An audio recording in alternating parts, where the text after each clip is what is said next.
COVID-19 has come up with huge challenges for both the government and the citizens of the country.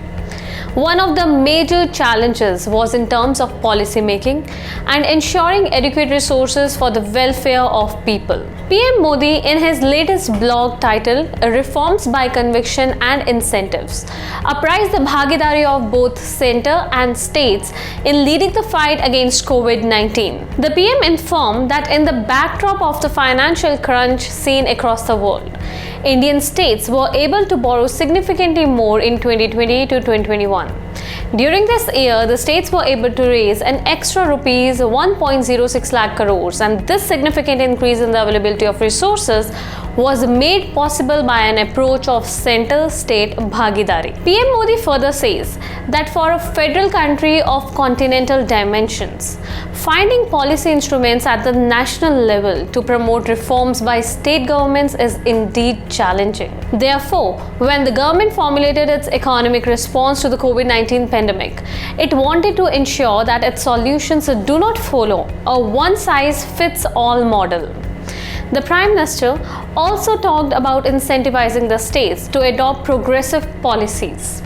In May 2020, as part of the Atmanirbhar Bharat package, the Government of India announced that state governments would be allowed enhanced borrowings for the year 2020 to 2021. An extra 2% of gross domestic product was allowed, of which 1% was made conditional on the implementation of certain economic reforms.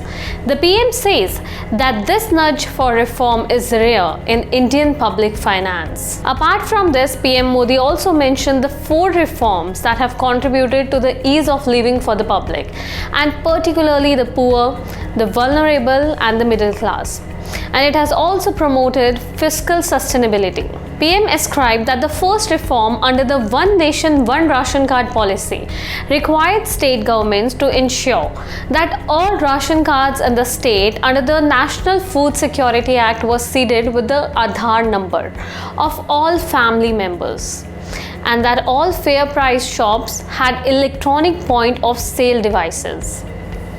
This reform has benefited the migrant workers in drawing their food ration from anywhere in the country, and has also led to the elimination of bogus cards and duplicate members. The second reform, aimed at improving ease of doing business, required states to ensure that renewal of business-related licenses under 7 acts is made automatic, online, and non-discretionary on mere payment of fees. The reform has eliminated the burden of Inspector Raj and has promoted an improved investment climate, greater investment, and faster growth. PM Modi described that the third reform required states to notify floor rates of property tax and of water and sewerage charges in consonance with stamp duty guideline values for property transactions and current cost respectively in urban areas.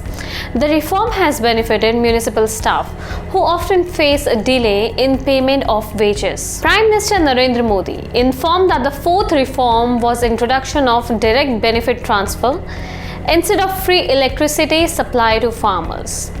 Under this reform, one component was provided for a reduction in technical and commercial losses, and another for reducing the gap between revenues and cost. It has improved the finances of distribution companies, promoted the conservation of water and energy, and improved service quality through better financial and technical performance. He further apprised that overall 23 states availed the additional borrowings of rupees 1.06 lakh crores out of a potential of rupees 2.14 lakh crores. As a result, the aggregate borrowing permission granted to states for 2020 to 2021 was 4.5% of the initially estimated gross domestic product. Towards the conclusion of his blog, PM Modi remarked that this was made possible due to the approach of Sabka Saath, Sabka Vikas and Sabka Vishwas.